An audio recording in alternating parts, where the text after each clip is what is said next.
விநாயகரை ஊருக்குள்ள கொண்டு வராதீங்க, வெளியே வைங்கன்னு சொல்லி நம்பிக்கை துரோகம் நீதிமன்ற உத்தரவு அவமதிச்சிருக்காரு.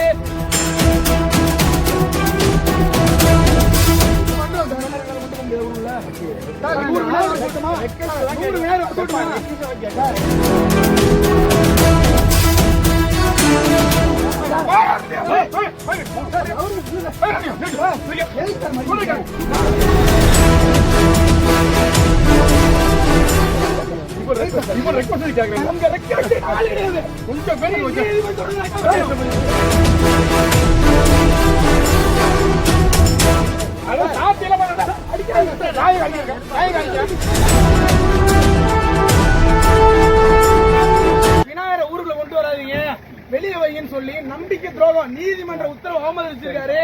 அதே போல வீக்கலத்துறை இன்ஸ்பெக்டர் பாலாஜியும் நீதிமன்ற உத்தரவு அவமதிக்கிறாரு. விநாயகர் போறதை தடுக்க கூடாதுன்னு சொல்லி நீதிபதி ஜெயச்சந்திரன் உத்தரவு போட்டிருக்காரு. அதை மீறாரு. அராஜகமா விநாயகர் போற தடுக்கிற ஒரு உங்களுக்கு கிடையாது. ரவுடியா அப்புறம் ரவுடியா சார்? ரெக்கார்ட் ஆயிருக்கு. நீதிபதி கேட்பாரு, நாங்க போறோம், நீங்க என்ன தெரியும் வண்டி அனுமதி இல்ல. யார் சொன்னா? சார் ரிவிஷன்லாம் ஃபைல் பண்ணல சார். உத்தரவு வர வரைக்கும் யாரும் அதை அமல்படுத்த முடியாது.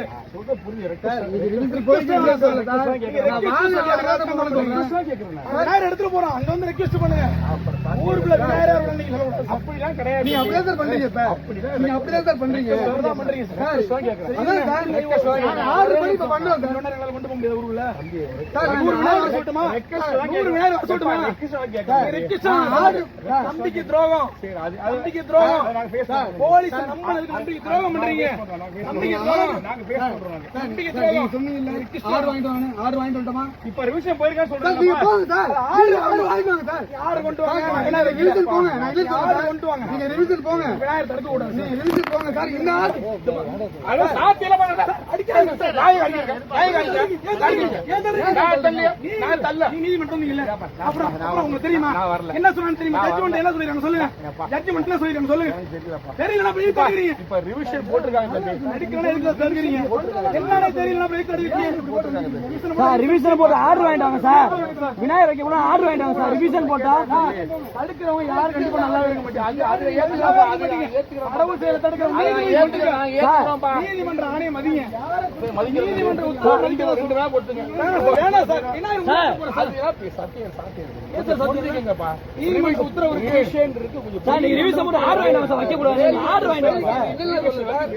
இந்த ஆர்டர் வருது சார். கரண்ட் ஆர்டருக்கு நீங்க ரெஸ்பான்ஸ் பண்ணா சார். ஆகணும் உங்களுக்கு இந்த ஆர்டர் இருக்கு சார். ரவுடி சார் ரெண்டு ரவுடி உங்களுக்கு நீங்க ரிவிஷன் இங்க வாங்க சார்.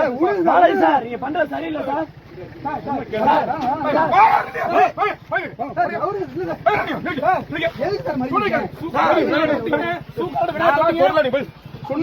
தடுக்காதீங்க சார். எங்களை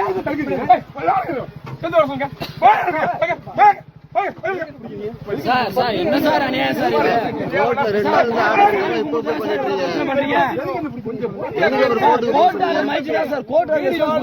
நீதிபதி கேட்டிருக்காரு. சொன்னா கேளுப்பா.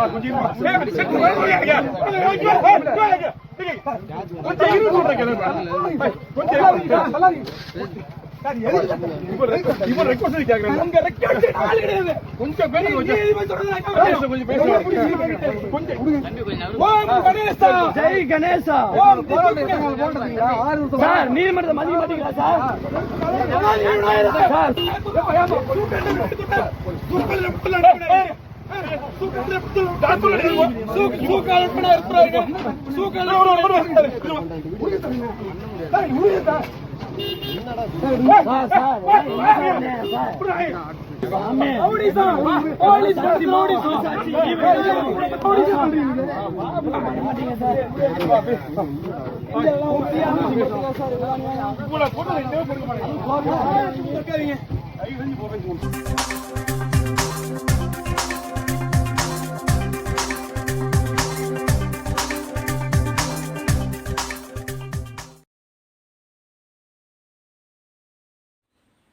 அனைத்து உறவுகளுக்கும் இன்னைக்கு முக்கியமான காணொளி பார்த்தீங்கன்னா விநாயகர் சதுர்த்தி நாம எப்படி கொண்டு போயிட்டு இருக்கிறோம் அப்படிங்கிறது. நீங்க முழுசா அந்த காணொலியை பாருங்க. இப்போ இந்த காணொலி முன்பு ஒரு காணொலியை வந்து நீங்கள் பார்த்துருப்பீங்க. அதில் பார்த்தீங்கன்னா காவல்துறைக்கும் அந்த அங்கே கொண்டு போன விநாயகர் சிலை கொண்டு போனவர்களுக்கும் வந்து வாக்குவாதம் ஆயிடுச்சு. இந்த மாதிரி நிறையா பக்கம் வந்து நடக்குது. இப்போ என்னன்னா நம்ம கடவுளை அணுகிறதுக்காக தான் ஒரு நிகழ்வு வந்து நம்ம பண்ணுறோம். முன்பு வந்து தமிழ்நாட்டில் வந்து விநாயகர் சதுர்த்தி வந்து அந்த அளவுக்கு யாரும் வந்து கொண்டாட மாட்டாங்க. வடநாட்டில் வச்சு கொண்டாடிட்டு இருந்தாங்க. நம்ம என்னோட பெரிய பெரிய நகரங்களில் வந்து ஒரு 4-5 பேர் அந்த வச்சு வந்து கரைச்சிட்டு வந்துடுவாங்க. இப்போ என்னன்னா அந்த சின்ன சின்ன பசங்களை வந்து தலைக்கு ரவுடிஸ் மாதிரி கட்டிக்கிறாங்க. இது வந்து நீங்கள் யாரும் தப்பாக வச்சுக்கணும். இந்து மதத்துக்கு நான் அவதூறாக பேசலை. நம்ம வழிமுறை மாறி போய் அந்த தெய்வீகத்தை நாடாமல் போயிடக்கூடாதுங்கிறதுக்காக தான் வந்து நான் வந்து இதை சொல்லிக்கிறேன் உறவுகளுக்கு. என்னன்னா அந்த 3 நாளைக்கு தெய்வ பற்றி பாடல் போடாமல் குத்து சாங்கெல்லாம் போட்டு பசங்க ரொம்ப வந்து கெட்டு போய் கிடக்குறாங்க. அதனால் இந்த பசங்க வந்து கெடாமல் இருக்கோன்னா நம்ம மூத்தவங்களும் சரி இப்போ இளைஞர்களை வந்து இதை சிந்திச்சு நம்ம விநாயகர் சதுர்த்தினா ஏற்கனவே ஒரு விநாயகர் இருக்குது இல்லைங்களா, அதே இன்னைக்கு சிறப்பாக வழிபடுங்களே, அது கடவுள் தானே. ஏன்னா இதை நம்ம வச்சு செஞ்சு கெமிக்கலால் யூஸ் பண்ணி மறுபடியும் ஆற்றுல உணவை கரைச்சி அந்த கெமிக்கல் ஆற்றுல கலந்து நாம் தான் குடிக்கிறோம். அது ஒரு பக்கம். அதே மாதிரி வந்து எல்லா பக்கம் வந்து டிராஃபிக் உருவாகுது, அது ஒரு இடைஞ்சல் பண்ணுறோம். பள்ளிகளுக்கு செல்லாமல் இந்த பசங்க வந்து லீவ் ஓடுறாங்க, அது ஒரு பாதிப்பு.